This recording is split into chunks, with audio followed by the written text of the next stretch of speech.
আমির সহ অন্যান্য নেতৃবৃন্দ। আসসালামু আলাইকুম। হ্যালো বন্ধুরা, সবাই কেমন আছেন? আশা করি সবাই ভালো আছেন। আজকের একটা ঐতিহাসিক দিন। চরমনায়ের পীরের সাথে দেখা করছেন জামায়াত ইসলামের আমির। আজকের পটুয়াখালীতে মাহফিল ছিল, সেই সুবাদে সম্ভবত ওখানে তার সাথে দেখা করতে গেছেন। তার দলমল নিয়ে ঐক্যর বিষয়ে সম্ভবত কথা হয়েছে। চলুন আমরা তাদের মুখেই শুনি সেই কথাগুলো, কি আলাপ হয়েছিল।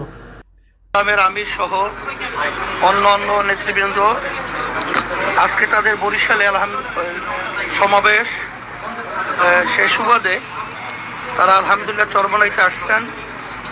আল্লাহ শুকরিয়া। আজকে আপনার মেহমানদেরকে পেয়ে অত্যন্ত খুশি যে আল্লাহ রাব্বুল আলামিন যেন আমাদেরকে ইসলামের পক্ষে, দেশের পক্ষে, মানবতার পক্ষে আল্লাহ যেন আমাদেরকে ভালো কাজ করার তৌফিক দান করে। আমরা যেন সবাই একাত্রিত হয়ে, আজকে বাংলাদেশটা 53 বছর স্বাধীনতা শেষ হয় 54 বছরে পড়েছে, কিন্তু আসলে মূলত যাদের মাধ্যমে দেশ চলেছিল, আসলে এদের মাধ্যমে আমাদের জাতির যে প্রত্যাশা ছিল, যে আশা ছিল, সে আশা কিন্তু বাস্তবায়িত হয় নাই। তা আমরা যেন সবাই পরামর্শ ভিত্তিক এই দেশটা যেন সুন্দরভাবে এবং ইসলামের পক্ষে, মানবতার পক্ষে কাজ করতে পারি, এই তৌফিক যেন আল্লাহ আমাদেরকে দান করে। এটা বিশেষ করে সকলে দোয়া করবেন এবং আমরাও দোয়া চাই। রেখেই আমরা বলতে চাই যে আমরা শুধু আল্লাহর জন্য পরস্পরকে ভালোবাসি। আমাদের এই ভালোবাসা আল্লাহ যেন কবুল করেন। আমাদের দেশে সঠিক কতজন মানুষ আছে এর হিসাব যেগুলো ভিন্ন ভিন্ন সময়ে দেওয়া হয়, একটার সাথে আর একটা মিলে না, কিন্তু আমরা ধারণা করি যে এই সংখ্যাটা 18 কোটির কম বেশি হবে। এই 18 কোটি বনি আদমের মধ্যে শতকরা 100 জনের মধ্যে 91 জন তারা নিজেকে মুসলমান হিসেবে পরিচয় দিয়ে স্বাচ্ছন্দ্য বোধ করেন,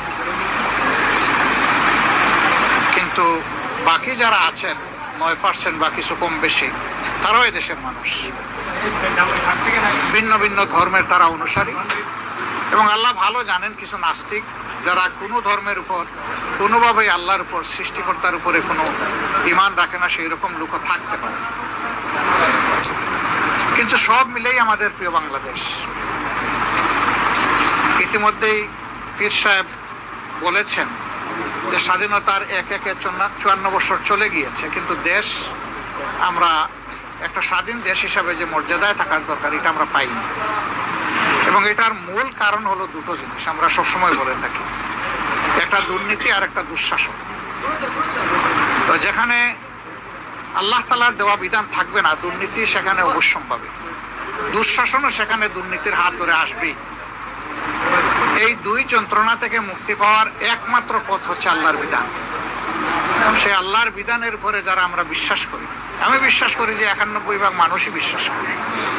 এখন নামাজের বিধান যে আল্লাহর জন্য আমরা মানি, সমাজের বিধানও সেই একই আল্লাহর জন্য মানতে হবে আমাদের, যদি আমরা নিজেকে ইমানদার মনে করি। কিন্তু নামাজে আল্লাহর বিধান মানলাম, সমাজে আবার আল্লাহর বিধান মানলাম না, তাহলে কিন্তু আল্লাহকে পরিপূর্ণভাবে মানা হলো না। এবং এই ক্ষেত্রে আল্লাহ তাআলার কঠিন হুঁশিয়ারিও আছে। আল্লাহ তাআলা বলেছেন যে তোমরা আমার বিধানের কিছু মানবা আর কিছু অস্বীকার করবা, এই এখতিয়ার তোমাদেরকে দেওয়া হয়নি। এরকম যারা করবে, দুনিয়ায় তারা অপমানিত, লাঞ্ছিত হবে, আর আখিরাতে তাদের জন্য কঠিন আযাব অপেক্ষমান থাকবে। তা আমরা মনে হচ্ছে যে সেই লাঞ্ছনার মধ্যেই আছি। এটাই কিছু মানা এবং কিছু না মানার কারণে আমরা, আমাদের মনের তামান্না, আকাঙ্ক্ষা হচ্ছে যে আমরা পুরোটা মানতে চাই, পুরোটা এখানে কায়েম হয়েছে এটা দেখতে চাই। এই জন্য আমরা সারা দেশবাসীর সহযোগিতা চাই। প্রশ্ন আসতে পারে যারা অমুসলিম তাদের ক্ষেত্রে কি হবে? তাদের ক্ষেত্রে মদিনায় যে বিধান ছিল সেই বিধানে কায়েম হবে।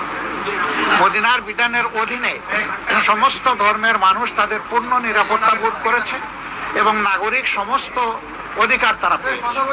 তবে হ্যাঁ, মুসলমান অথবা অমুসলমান এটা প্রশ্ন নয়। প্রশ্ন হলো যে রাষ্ট্রের সাথে কেউ যদি বেঈমানি করে, গাদ্দারি করে, তাহলে ইসলাম তার জন্য কঠিন শাস্তিরও ব্যবস্থা রেখেছে।